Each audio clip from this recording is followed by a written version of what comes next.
అందరికీ నమస్కారం.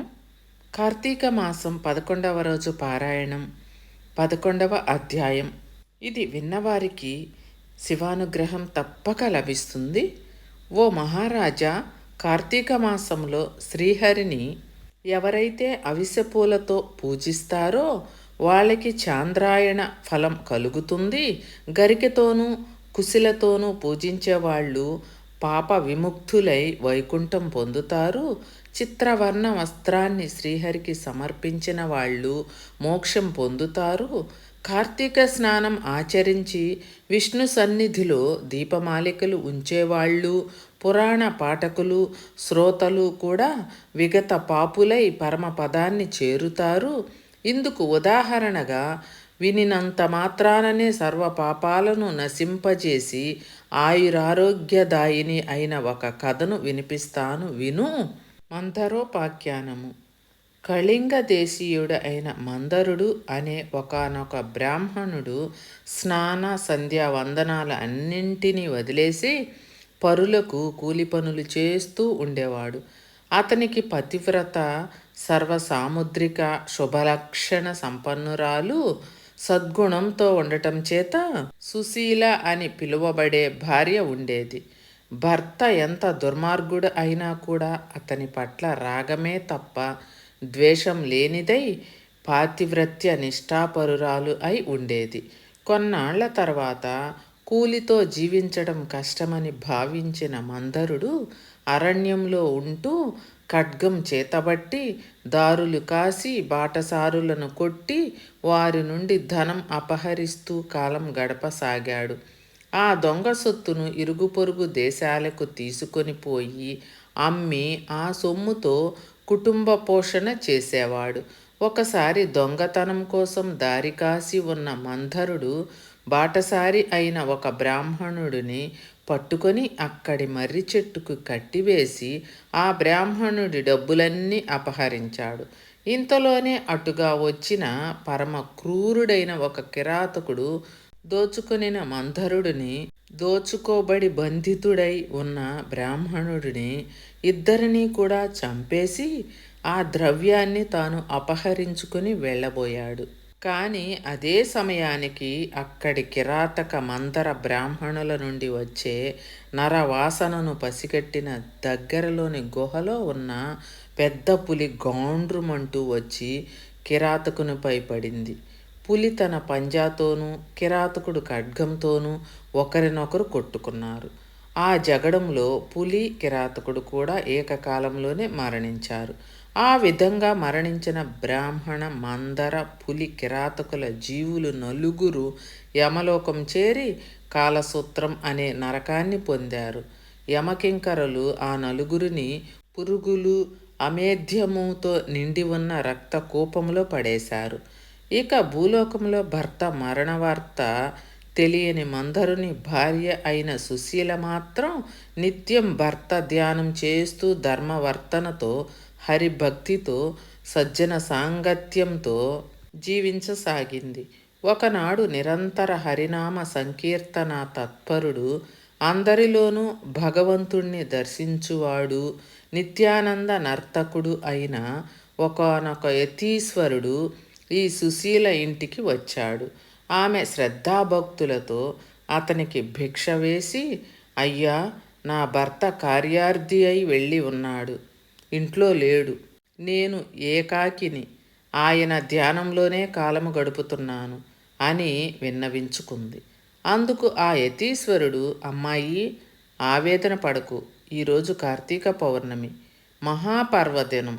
ఈరోజు సాయంకాలం నీ ఇంట పురాణ పఠనం, శ్రవణం మొదలైనవి ఏర్పాటు చెయ్యి. అందుకుగాను ఒక దీపం చాలా అవసరం. దీపానికి తగినంత నూనె నా దగ్గర ఉంది. నీవు వత్తిని ప్రమదను సమర్పించినట్లయితే దీపం వెలిగించవచ్చును అని సలహా ఇచ్చాడు.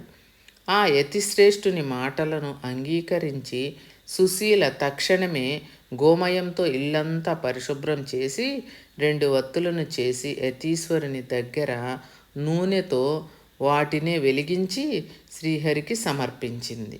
యతి ఆ దీపసహితంగా విష్ణువును పూజించి మనశ్శుద్ధి కోసం పురాణ పఠనం ఆరంభించాడు. సుశీల పరిసరాల ఇండ్లకు వెళ్ళి వారినందరినీ పురాణ శ్రవణానికి ఆహ్వానించింది. అందరి నడుమ తాను కూడా ఏకాగ్ర చిత్త అయి ఆ పురాణాన్ని వింది. అనంతరం ఆమెకు శుభాశీస్సులు అందించి యతీశ్వరుడు వెళ్ళిపోయాడు. నిరంతర హరిసేవనం వలన క్రమక్రమంగా ఆమె జ్ఞాని అయి తర్వాత కాలధర్మం చెందింది. తక్షణమే శంకుచక్రాలు కలిగిన చతుర్బాహువులు, పద్మాక్షులు, పీతాంబరధులు అయిన విష్ణుదూతలు నందనవన సుందర మందారాది సుమాలతోనూ రత్నమౌక్తిక ప్రవాళాదులతోనూ నిర్మించిన మాలికాంబర ఆభరణాలు అలంకరించుకొని ఉన్న దివ్య విమానాన్ని తెచ్చి సుశీలను అందులో ఎక్కించుకొని వైకుంఠానికి తీసుకొని వెళ్ళసాగారు. అలా వైకుంఠానికి వెళుతున్న సుశీల మార్గమధ్యంలోని నరకంలో మరి 3 జీవులతో కలిసి బాధలు పడుతూ ఉన్న తన భర్తను గుర్తించి విమానాన్ని ఆపించి దానికి కారణం ఏమిటో తెలుపవలసిందిగా విష్ణుదూతలను కోరింది. అందుకు వారు, అమ్మ, నీ భర్త అయిన ఆ మందరుడు బ్రాహ్మణ కులంలో జన్మించినా కూడా వేద ఆచారాలను వదిలేసి కూలి అయి మరికొన్నాళ్ళు దొంగ అయి దుర్మార్గ ప్రవర్తన వలన ఇలా నరకాన్ని అనుభవిస్తున్నాడు. అతనితో పాటే ఉన్న మరొక బ్రాహ్మణుడు మిత్రద్రోహి. మిత్రుడు ఒకడిని చంపి అతని ధనంతో పరదేశాలకు పారిపోయి వెళ్తూ నీ భర్త చేత బంధితుడు అయ్యాడు. అతగాడి పాపానికి గాను ఇతను నరకం చేరవలసి వచ్చింది. ఇక 4వ జీవి ఒక పులి. ఆ పులి అంతకు పూర్వజన్మలో ద్రావిడ బ్రాహ్మణుడు అయి ఉండి ద్వాదశి రోజున భక్ష విచక్షణ లేకుండా ఆచరించిన తైలంతో చేసిన భోజనం తినడం వలన నరకం పొంది పులిగా పుట్టి ఈ కిరాతకునితో దెబ్బలాటలో అతనితో పాటే నరకాన్ని చేరాడు. ఈ 4 నరకయాతనలకు కారణాలు ఇవే. తల్లి అని ఆ తర్వాత సుశీల విష్ణుదూతలను చూసి ఏ పుణ్యం చేసినట్లయితే వాళ్లకు ఆ నరకం తప్పుతుందో చెప్పమని కోరగా, వైష్ణవులు కార్తీక మాసంలో నీ చేత ఆచరించబడిన పురాణ శ్రవణ ఫలితాన్ని ధారబోయడం వలన నీ భర్త పురాణ శ్రవణార్థమై నువ్వు ఇంటికి వెళ్ళి ప్రజలను పిలిచిన పుణ్యం ధారపోయడం వలన మిత్రద్రోహి అయిన ఆ బ్రాహ్మణుడు ఆ పురాణ శ్రవణార్థమై నువ్వు సమర్పించిన 2 వత్తుల పుణ్యాన్ని సెరిసగం ధారపోయడం వలన కిరాత వ్యాఘ్రాలు నరకము నుండి ముక్తిని పొందుతారు అని పలికారు. అలా వాళ్ళు చెప్పిందే తడవుగా సుశీల ఆయా విధాలుగా తన పుణ్యాలను వారికి ధారబోయడంతో ఆ 4 నరకము నుండి విముక్తులై దివ్య విమాన అధిరోహులై సుశీలను వివిధ విధాలుగా ప్రశంసిస్తూ మహాజ్ఞానులు పొందే ముక్తి పదానికై తీసుకుపోబడ్డారు. కాబట్టి ఓ జనక మహారాజా, కార్తీక మాసంలో చేసే పురాణ శ్రవణం వలన హరిలోకం తప్పనిసరిగా పొందుతారని తెలుసుకో. 11వ అధ్యాయం సమాప్తం. 11వ రోజు పారాయణం సమాప్తం. విన్నారు కదా, కార్తీక మాసంలో ఈ 11వ రోజు పారాయణం వినిన వాళ్ళందరికీ కూడా ఆ శివానుగ్రహం లభించి అష్ట ఐశ్వర్యాలతో తొలతూగుతారు, ధన ధాన్యాభివృద్ధులతో ముందుకు సాగుతారు.